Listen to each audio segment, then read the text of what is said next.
राष्ट्रवादी शरदचंद्र पवार पक्षाचे प्रदेशाध्यक्ष आमदार जयंत पाटील भाजपमध्ये प्रवेश करणार असल्याची सतत चर्चा असते।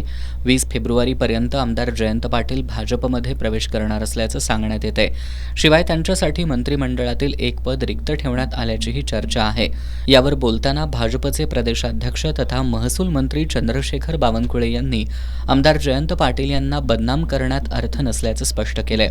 ते आज कोल्हापुरात आले होते। यावेळी त्यांनी पत्रकारांशी संवाद साधला। जयंत पाटीलजींना बदनाम करण्यात काही अर्थ नाही।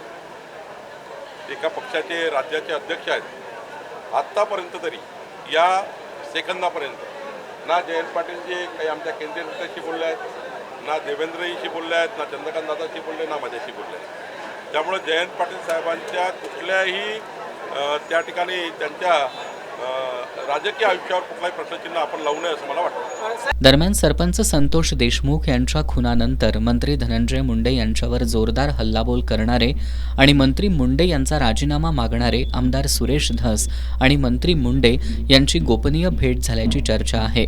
विरोधकांनीही भाजपचे आमदार सुरेश धस यांच्यावर जोरदार टीका केली आहे। यावर बोलताना बावनकुळे यांनी आमदार सुरेश धस यांनी जे आरोप केलेत ते आरोप धसास लागेपर्यंत ते काम करतील असा विश्वास व्यक्त केला।